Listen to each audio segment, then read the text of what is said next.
किसी ने बड़े कमाल की बात कही है, दूसरों की समस्याओं का आनंद लेना बंद कीजिए, वरना भगवान आपको वही गिफ्ट कर देंगे, क्योंकि भगवान वही तो गिफ्ट देते हैं जिसमें हमें आनंद आता है। हाय गाइस, मेरा नाम है शिखा और मैं आपके लिए लेकर आई हूँ एक छोटी सी कहानी एक अमीर सेठ की, जिसके पास बहुत सारा पैसा था। नौकर चाकर थे और करने के लिए कोई काम नहीं था, क्योंकि काम तो उनका पहले ही हो जाता था। सेठ जी आराम किया करते थे, बहुत सारा वक्त उनके पास था।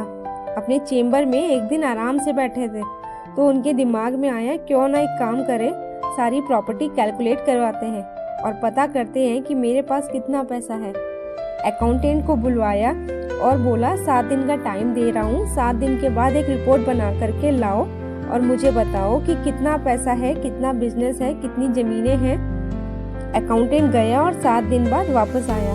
उसके हाथ में कोई कागज नहीं था, कोई रिपोर्ट नहीं थी। सेठ जी ने कहा, क्या हुआ रिपोर्ट का? तो अकाउंटेंट ने कहा, महाराज सेठ जी, मैंने सारा कैलकुलेट कर लिया है, आप बस मेरी बात सुनिए। आपके पास इतना पैसा है कि आपके आने वाले 7 जनरेशन कोई काम ना करे, हाथ पर हाथ धर के भी बैठ जाए, तब भी वो आराम से खा सकती है। इतना पैसा है, मलाई मार के वह जिंदगी जी सकते हैं।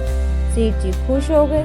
सेठ जी ने कहा, एक काम करो, फटाफट से 10 से 15 दिन में टाइम लो, आराम से बना लो एक रिपोर्ट, मेरे को दिखा देना कि हमारे पास डिटेल में कितनी प्रॉपर्टी है, कितनी जमीन है, कितना पैसा है। अब तुम जाओ। अकाउंटेंट चला गया।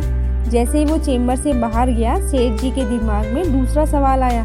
सेठ जी सोचने लगे, 7 जनरेशन का पैसा तो है हमारे पास, यह तो अकाउंटेंट ने मुझे बता दिया, लेकिन 8वीं जनरेशन का क्या होगा? वो जो 999 का फेर होता है, सेठ जी के दिमाग में घूमने लग गया। सेठ जी घर गए और तो मन नहीं लग रहा था। पोतों के साथ पहले खेलते थे, उस दिन खेलना पसंद नहीं आ रहा था। सेठानी जी से बात नहीं कर रहे थे। सेठानी जी ने पूछने की कोशिश की तो बता नहीं रहे थे। सोच रहे थे मन ही मन, क्या करूं, सेठानी को बताऊंगा तो सेठानी सोचेंगी कि पागल हो गए, 7 जनरेशन का पैसा है और 8वीं की चिंता कर रहे हैं। लेकिन सेठ जी के दिमाग में ये सवाल बार बार गूंजने लगा। सेठ जी ने सोचा, क्या किया जाए। अखबार पढ़ रहे थे तो उन्हें मालूम चला कि उनके शहर में एक संत की कथा है। कथा सुनने के लिए चले गए। सोचने लगे, मन को शांति मिलेगी, सल्यूशन भी मिल जाएगा, महाराज जी से पूछ लूंगा जाकर के। उन्होंने कथा सुनी। कथा के बाद शाम हो चली थी। जो महाराज जी थे वे कथा सुना रहे थे, उनके चरणों में जाकर के बैठ गए और बोलने लगे, आप जो बोलोगे वो पूजा करूंगा, आप जो बोलोगे उतनी दक्षिणा दूंगा, मुझे मेरे सवाल का जवाब दे दो। तो जो संत थे उन्होंने बोला कि क्या सवाल है?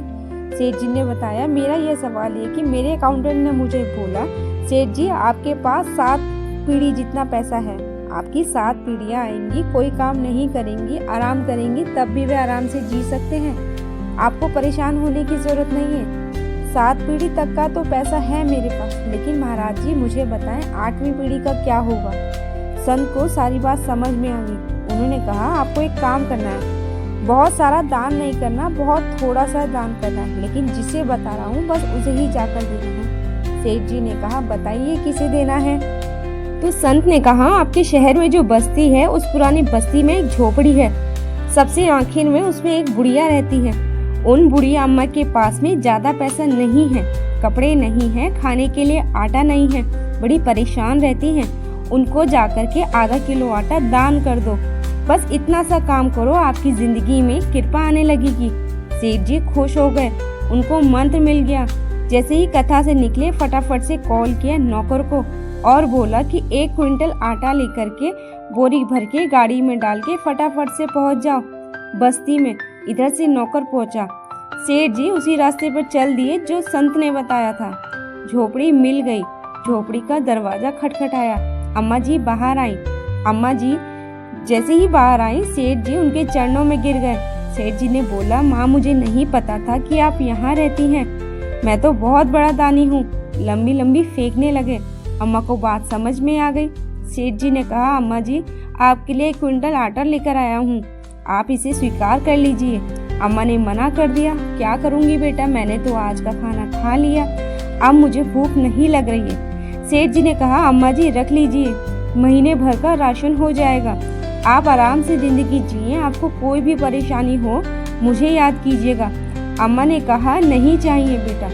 फिर सेठ जी ने कहा 1 किलो आटा रख लीजिए, 2-3 दिन का काम हो जाएगा।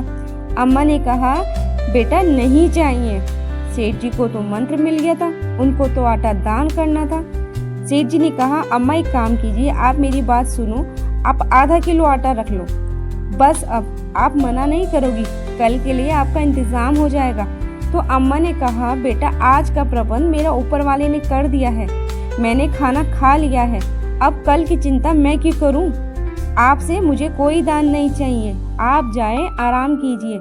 जैसे ही अम्मा ने बोला सेठ जी को समझ आ गया कि महाराज जी ने यहाँ झोपड़ी में क्यों भेजा था, अम्मा के पास क्यों भेजा था, क्योंकि उन्हें सारी कहानी समझ में आ गई। अम्मा जिन्होंने बोला कि मुझे कल की चिंता नहीं है। इस छोटी सी जिंदगी में छोटी सी कहानी बहुत बड़ी बात सिखाती है। लाइफ में लालच की कोई सीमा नहीं है, खुशियों की कोई सीमा नहीं है, कोई पैरामीटर नहीं है। खुश होने वाला दाल चावल खाकर भी खुश हो जाता है, और जिसे खुशी नहीं मिलती उसे पनीर खाने के बाद भी खुशी नहीं मिलती। धन्यवाद।